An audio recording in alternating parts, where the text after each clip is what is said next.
श्री सीताराम भगवान की जय। श्री हनुमान जी महाराज की जय। अतुलित बलधामं हेमशल्यापदेहं धनुजवनकृशानुं ज्ञानिनामग्रगण्यं सकलगुणनिधानं वानराणामधीशं रघुपतिप्रियभक्तं वातजातं नमामि। आद्यं पतारणं दातारं सर्वसम्पन्नधामं लोकाभिरामं श्रीरामं भयभ्यो नम्यं रामाय रामभद्राय रामचन्द्राय वेदसे रघुनाथनाथाय सीतापते नमः।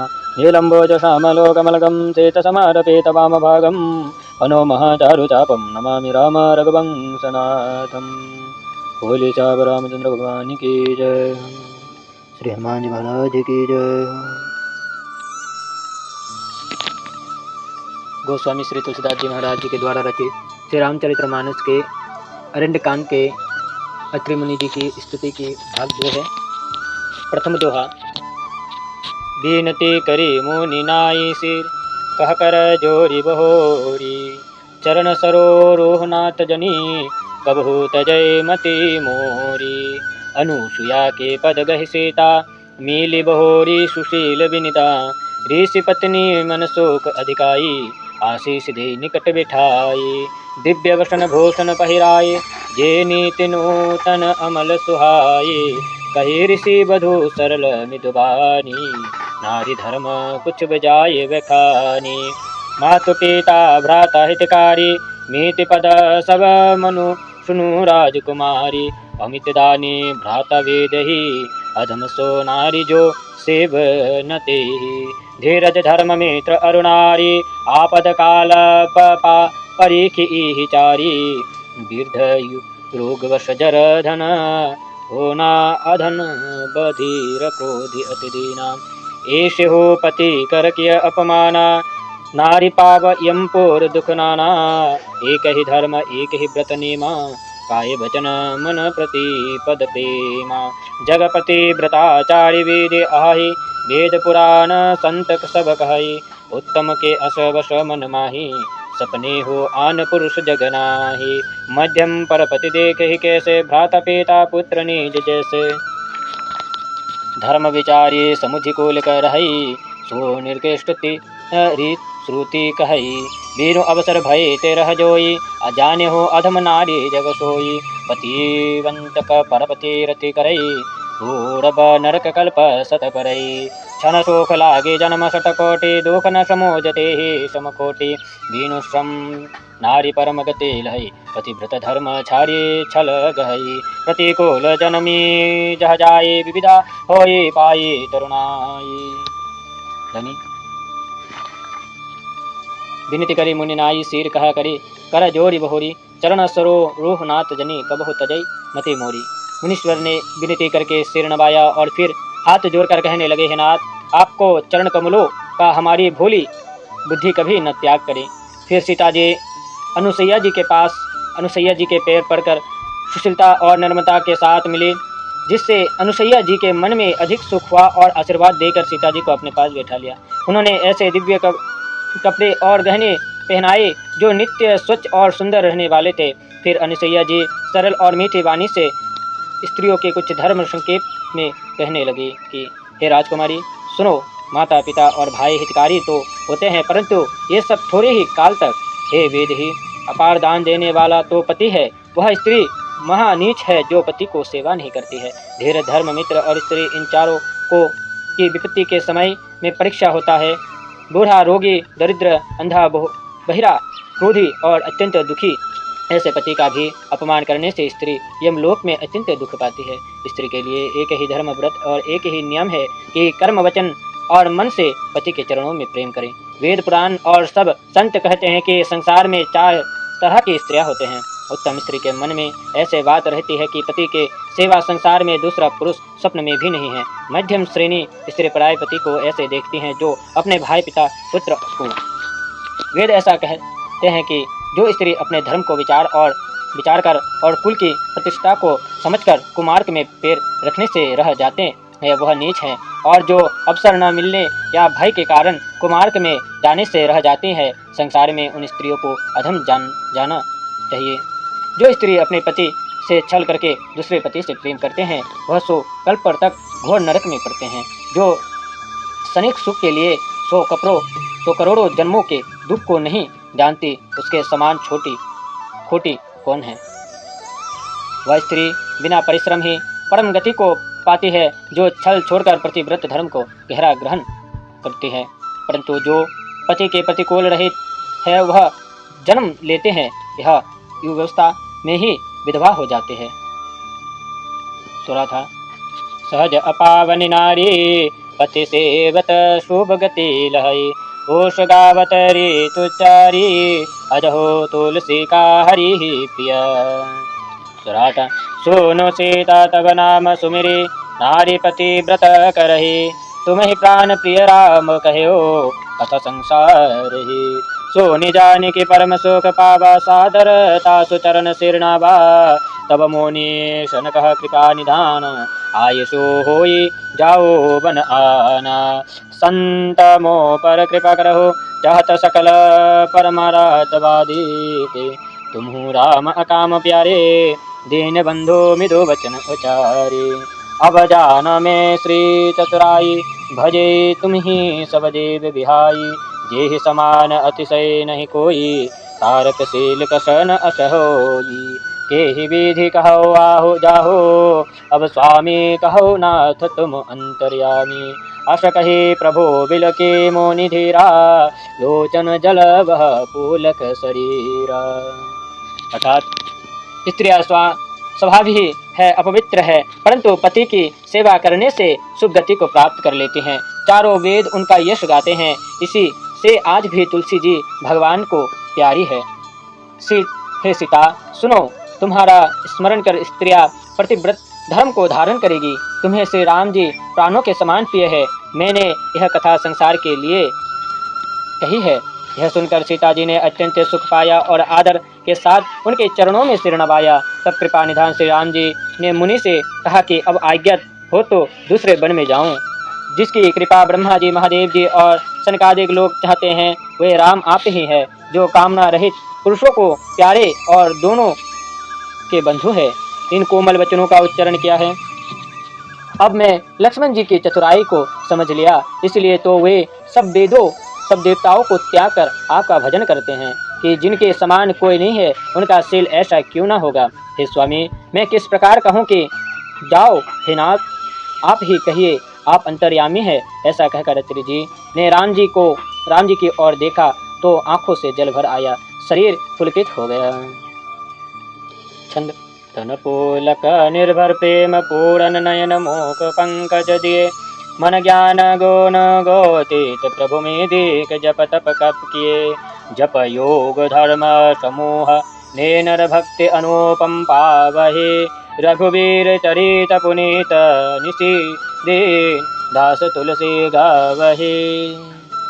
मुनि श्रेष्ठ अत्रि ऋषि का देह रोमांचित होकर परम प्रीति से भर गया और आंखें भगवान के कोमल शरीर के मुख की ओर लग गए।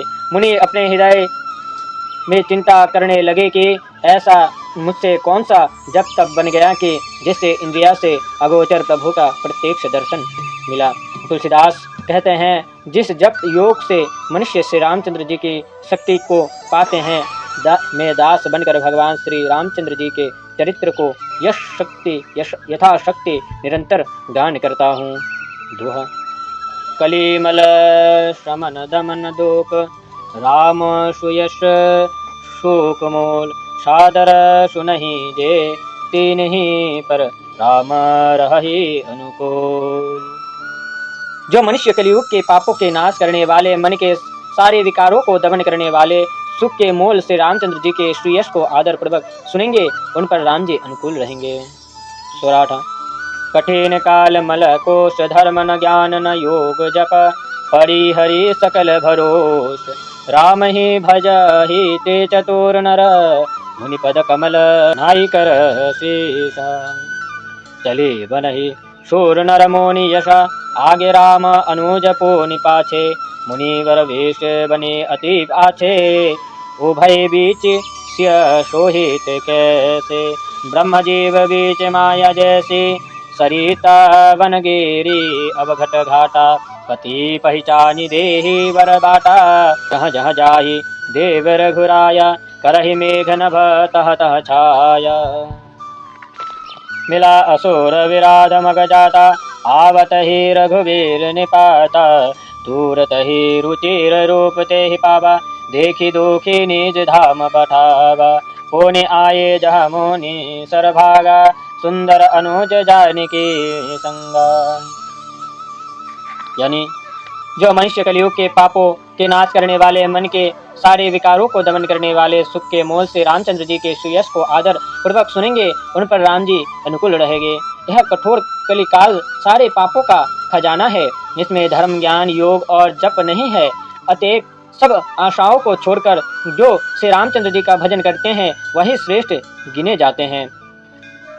फिर देवताओं और मुनियों के ईश्वर श्री रामचंद्र जी रात्रि के चरणों में सिर नवाकर दूसरे वन को चल दिए। आगे आगे श्री रामचंद्र जी, पीछे पीछे लक्ष्मण उत्तम मुनियों का सा वेश धारण के थे। उनके बीच में सीता जी ऐसे शोभा दे रही थी कि जैसे ब्रह्म और जीव के बीच में माया सुशोभित होती है। नदी वन तथा पहाड़ों घोट घाट स्थानों में अपने पति श्री रघुनाथ जी को पहचान कर सुंदर मार्ग देते हैं। देव श्री रघुनाथ जी जहाँ जहाँ भी जाते हैं वहाँ वहाँ मेघ छाया कर देते हैं। तब मार्ग में श्री राम जी को विराध नामक राक्षस मिला, तो आक्रमण करते ही प्रभु ने उस पर से मार डाला। उस राक्षस ने तुरंत ही मनोहर रूप प्राप्त किया, तो भगवान ने दुखी देखकर उसे अपने धाम भेज दिया। फिर जहाँ प्रभंग ऋषि थे वहाँ पर श्री रामचंद्र जी लक्ष्मण व सीता जी के साथ स्थित पहुँचे। दोहा। देखि राम शोक पंकज मुनिवर लोचन भृंग, सादर पान करत अति धन्य जन्म सारभंग। कह मुनि सोन रघुवीर कृपाला, शंकर मानस राज मारला। जात रहे ओ विरंची के धामा, सुने श्रवण बन एहि रामा। चीतवत पंथ सहयो, दिन राति अब प्रभु देखी जो रानी खाती। नाथ सकल साधन में ही ना, की नहीं कृपा जानी जन दीना। सो कुछ देव न मोर न हो निहोरा, निज प्रण राख्यो जन मन चोरा। तब लागे लगी रहो दिन ही तलागी, अब लगी मिलो तुम ही अनुत्यागी। योग यज्ञ जप तप वन व्रत किन्हा, प्रभु कहा देहि भक्ति वरलिनिहा। यही विधि सररचि मुनि शरभंगा, बैठ हृदय छाड़ी सब संगा। यानी तब भगवान श्री रामचंद्र जी के मुखारविंद का दर्शन करके प्रभंग मुनि के नेत्र रूपी भेर छवि रूपी मरकंद का आदर सहित पान करने लगे। ऐसे सर्वंग के जन्म को धन्यवाद है। मुनि वर बोले कि हे कृपालु श्री रामचंद्र जी, सुनिए, मैं ब्रह्मा जी के स्थान को जा रहा था तो मैंने यह बात कानों से सुनी कि श्री रामचंद्र जी वन में आवेंगे। हे प्रभु, मैं दिन रात आपकी बात देखता रहा, आपका दर्शन करके मेरी छाती ठंडी हुई। मैं सब साधनों से हीन हूँ, मुझको आपने केवल दीन सेवक जानकर ही कृपा की है। सो हे देव, इसमें कुछ मेरा निहोरा नहीं है। हे भक्तों के चित्तौड़, यह आपने अपना ही प्रण रखा है। हे नाथ, आप मुझ गरीब की भलाई के लिए अब तक यहाँ रहिए कि जब तक मैं देह छोड़कर अपने में न मिल जाऊं। मुनिराज ने शरीर से जो कुछ योग यज्ञ तप और व्रत इत्यादि किए थे वे सब प्रभु श्री रामचंद्र जी को समर्पण करके उनसे भक्ति का वर लिया और सब वासनाओं को त्याग कर सररचित चिता पर जा बैठे। दोहा। सीता अनुज समेत प्रभु नील जलद तनु श्याम, मम श्यवहसु वसहु निरंतर सगुण रूप श्रीराम। अस कही योग अग्नि तनुजारा, राम कृपा वैकुंठ सिदारा। काते मुनि हरे लीन न भयो, प्रथम जो भेद भक्ति वर लयो। ऋषि निकाय मुनिवर कृति देखी, शोखि भये निज हृदय विशोषि। स्तुति करहि संकल्प मुनि बिंदा, जयति प्रणत हित करुणा कंदा। मुनि रघुनाथ चले वन आगे, मुनिवर बिंद पुलकी संग लागे। अस्ति समूह देखि रघुराई पूछा, मुनीनः लागे अति दाया। जानत हो का पछहो स्वामी समदर्शी और अंतरयामी। निशिचर सकल मुनि न कह खाए सोनि रघुनाथ नयन जल छाए।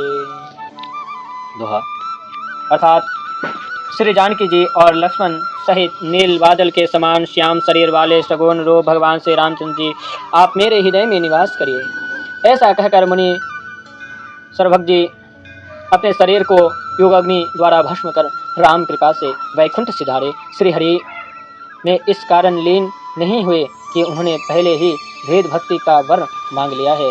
इस समस्त ऋषि मुनि सर्वभक्त जी की यह गति देखकर अपने हृदय में बहुत सुखी हुई। मुनियों के समूह स्तुति करने लगे कि प्रणतपाल के करुणा कंद आपकी जय हो। फिर श्री रामचंद्र जी वन की ओर चल दिए और मुनियों के समूह पुलकित होकर उनके साथ चले। तब आगे जाने पर हड्डियों के ढेर पड़े वे देखकर श्री राम जी को बड़ी दया आई तो मुनियों से पूछा तो मुनियों ने कहा, हे स्वामी, हे समदर्शी, आप सारी बात जानते हैं, फिर क्या पूछते हैं। हे नाथ, राक्षसों ने सब मुनियों को खा डाला। यह सुनकर राम जी के नेत्र में जल भर आया। दोहा निशिचर ही करो मही भोज उठाए प्रण गृह सकल मुनीन के आश्रम ही। जाए जाए सुख दिनिहा मुनि अगस्त कर श्री सुजाना। नाम सूति सन्नरते भगवान मन कर्म वचन राम पद सेवक सपने हो। आन भरोसन देवक प्रभु आगमन श्रवण शोनि पावा करत मनोरथ बहुविधिता धावा। हे विधि दीन बंधु रघुराया मोह से सठ पर कर करी दाया। सहित अनुज मोहि राम गोसाई मिलहि निज सेवकी नाई। मोरे जी भरोसा ढिंड नाही भक्ति ना विरति ज्ञान मन माही। नहीं सतसंग योग जप जागा नहीं दिन चरण कमल अनुरागा। एक वाणी करुणा निधान की सुप्रिय जाके गति न आने की। अर्थात जब भगवान श्री रामचंद्र जी ने इस पृथ्वी को राक्षसों से हीन करूंगा भुजा उठाकर ऐसे प्रण किए और सब मुनियों के आश्रम पर जाकर उन्हें सुख दिए। अगस्त मुनि के शिष्य श्रुति सन थे जिनको भगवान के विषय में अत्यंत भक्ति थी। यह मन कर्म वचन से श्री रामचंद्र जी के सेवक थे जो अत्यंत देवता का भरोसा स्वप्न में भी नहीं करते थे। उन्होंने जो ही श्री रामचंद्र जी का आना सुना कि उनके अनेक प्रकार के मनोरथ करते हुए दौड़े और मन में सोचने लगे कि श्री रामचंद्र जी क्या मुझे सरीखे पर दया करेंगे। क्या छोटे भाई लक्ष्मण सहित श्री रामचंद्र जी मुझसे अपने सेवक के समान मिलेंगे। मेरे जी को पक्का भरोसा नहीं होता, कारण कि मेरे हृदय में भक्ति वैराग्य ज्ञान कुछ भी साधन नहीं है। ना सत्संग है, ना योग है, न जप है, न प्रभु के चरण बिंदु की पक्की प्रीति है, परंतु करुणा निधान की एक ठेक है जिसको दूसरे का सराहा नहीं है, वह उनको प्रिय होता है। बोलिए श्री रामचंद्र भगवान की जय। ये थी आज की अध्याय। आज हमने अध्ययन किया अत्रि मुनि जी की स्तुति का वर्णन, तत्पश्चात पतिव्रता धर्म का वर्णन, यानी एक स्त्री के लिए उनकी पति क्या होती है, उनका धर्म क्या होता है एक स्त्री का, वो हमने जाना पतिव्रता धर्म। तत्पश्चात अत्रि के आश्रम में राम जी का विदा होना, अत्रि जी के आश्रम से राम जी के विदा होना, राम जी का सर्वभंग मुनि के यहाँ आगमन, उनके आश्रम में जाना तक हमने समाप्त की। हम रविवार को और एक नए अध्याय में हम प्रवेश करेंगे। आज की इस अध्याय को यही पर समाप्त करते हैं। श्री सीतारामचंद्र भगवान की जय। श्री हनुमान जी महाराज की जय।